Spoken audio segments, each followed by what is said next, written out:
Hello बच्चों। आज हम लोग क्लास 7 में हमारी इंग्लिश लीटर बुक का लेसन 6 देखने चल रहे हैं और लेसन का नाम है अ गुड सिटीजन। तो अ गुड सिटीजन का अर्थ होता है एक अच्छा नागरिक। तो बच्चों ये पाठ हमें एक अच्छे नागरिक के क्या क्या गुण होने चाहिए इसके बारे में बताता है। ये कहानी स्टार्ट होती है एक रचना नाम की लड़की से जो अपने माता पिता के साथ अपनी छुट्टियां बिताने के लिए अपने चाचा चाची के घर मैसूर जाती है। वहाँ पे उनके चाची उन्हें एक प्रसिद्ध वृंदावन गार्डन है वहाँ घूमने के लिए लेके जाती हैं। वहाँ पे रचना फव्वारे और फूलों को देखकर बहुत उत्साहित होती है और क्या करती है कि वो अपने लिए गुलदस्ता बनाने के लिए फूलों को तोड़ती है। तो चाची उसे रोक देती हैं और समझाती हैं कि सार्वजनिक स्थलों से फूलों को नहीं तोड़ना चाहिए। इसी तरह जब वो लोग नाश्ता करते हैं तो रचना अपना कचरा बेंच के नीचे फेंक देती है। तो चाची उसे विनम्रता से समझाती है कि हमें पूरे देश को अपना घर समझना चाहिए और सड़कों पार्कों और स्कूलों को साफ रखना चाहिए। रचना भी अपनी गलती मानती है और कचरे को कूड़ेदान में डाल देती है। इसी बीच गार्डन से बाहर निकलते समय एक बुजुर्ग लड़खड़ा कर गिर जाते हैं और रचना की चाची तुरंत दौड़कर उनकी मदद करती हैं जबकि बाकी लोग उसे देख रहे होते हैं। चाची ने रचना को सिखाया कि एक अच्छा नागरिक वही है जो संकट में लोगों की मदद करे। तो बच्चों इस पाठ से हमें शिक्षा भी ये मिलती है कि स्वच्छता बनाए रखना, सार्वजनिक संपत्ति की रक्षा करना और दूसरों की मदद करना ही एक अच्छे नागरिक के गुण हैं। तो चलिए अब हम लोग इसके आगे देखते हैं इसके क्वेश्चन आंसर। हमारा पहला प्रश्न है where did Rachna go for her vacation. तो अपनी छुट्टियां बिताने के लिए वो कहाँ जाती है? तो Rachna went to Mysore to spend her vacation. तो अपनी छुट्टियां बिताने के लिए रचना मैसूर जाती है। फिर अगला क्वेश्चन है why were Rachna and her parents excited. तो रचना और उसके माता पिता क्यों बहुत उत्साहित थे? तो आंसर क्या होगा? They were excited because they were going to visit the Vrindavan garden. तो वो इतने एक्साइटेड उत्साहित इसलिए थे क्योंकि वो मैसूर के प्रसिद्ध वृंदावन गार्डन को देखने जा रहे थे। फिर अगला क्वेश्चन क्या है? What did Rachna want to make for her self. Rachna अपने लिए क्या बनाना चाहती थी? तो आंसर क्या होगा? Rachna wanted to make a bouquet for her self by plugging flowers from the garden. तो रचना अपने लिए गुलदस्ता बनाना चाहती थी। कैसे? वहाँ के जो फ्लावर्स थे, फूल थे उस गार्डन के, उसको तोड़ करके। फिर अगला होगा how did the old man fall and who helped him. तो बूढ़ा आदमी किस तरह से गिरता है और कौन उसकी मदद करता है? तो the old man tripped and fell down as they way are moving out of the garden. तो ओल्ड मैन जो होता है वो लड़खड़ा जाता है और गिर जाता है जब वो गार्डन से बाहर निकल रहे होते हैं। And Rachna's aunt ran to help him.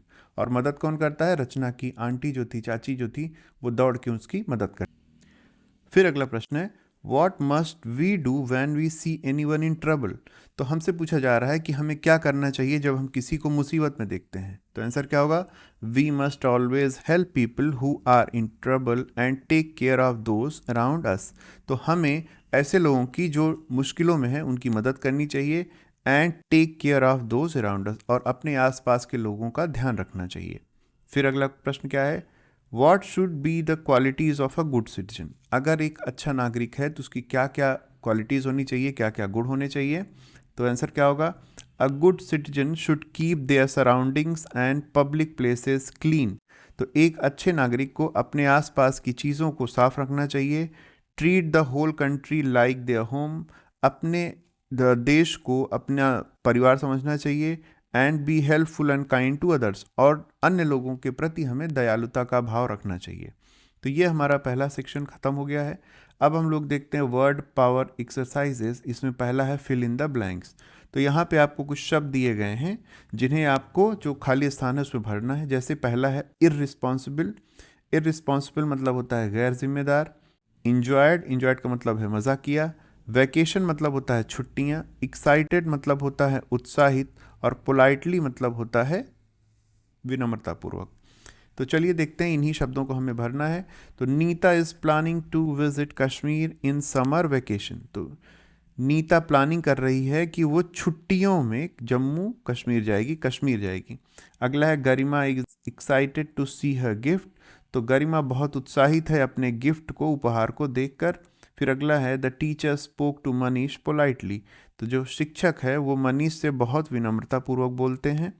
अगला है Kartik enjoyed his ride on the bicycle. तो कार्तिक ने जो साइकिल चलाई उसको बहुत इंजॉय किया, बहुत मज़ा किया।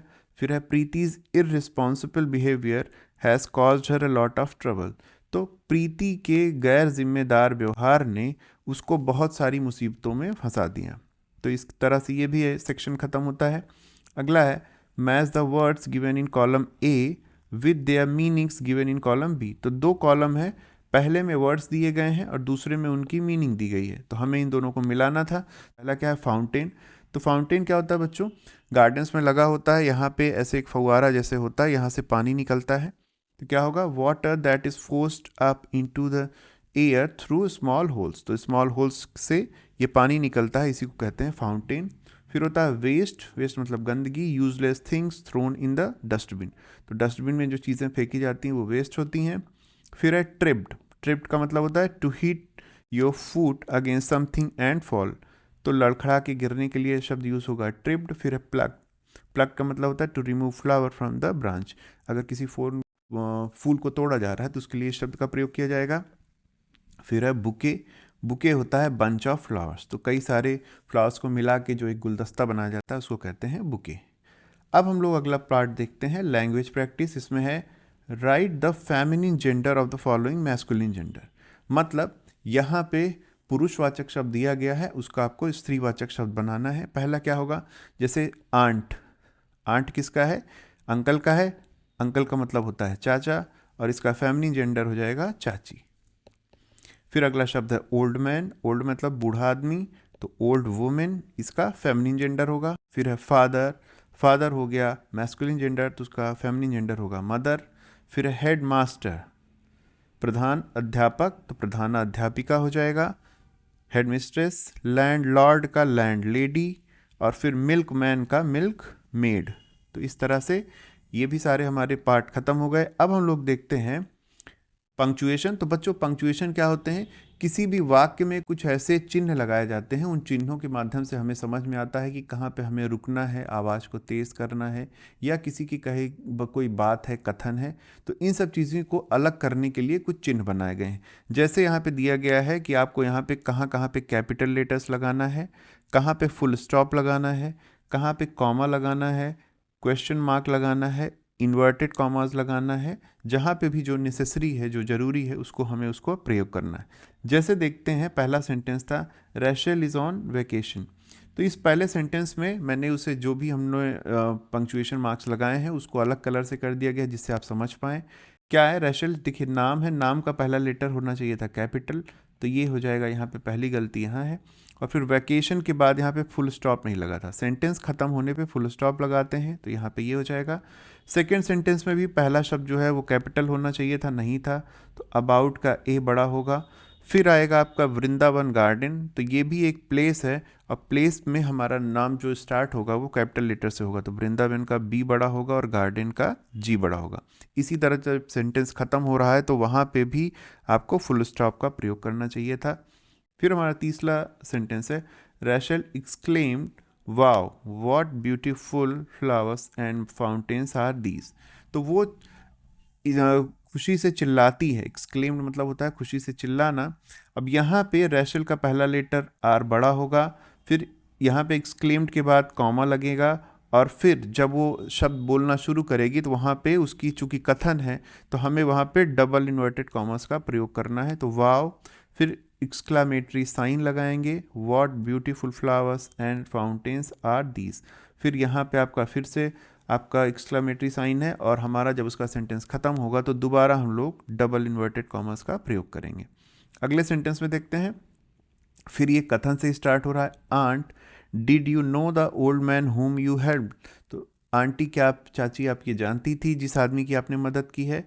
तो चूंकि ये कथन है तो ये स्टार्ट होगा डबल इन्वर्टेड कॉमा से, और आंट पहला लेटर है इसलिए ए कैपिटल होगा। फिर हम लोग आगे बढ़ेंगे, और अंत में चूंकि ये प्रश्न पूछ रही है तो क्वेश्चन मार्क होगा, और फिर कथन ख़त्म होगा तो फिर से डबल इन्वर्टेड कॉमास लग जाएंगे।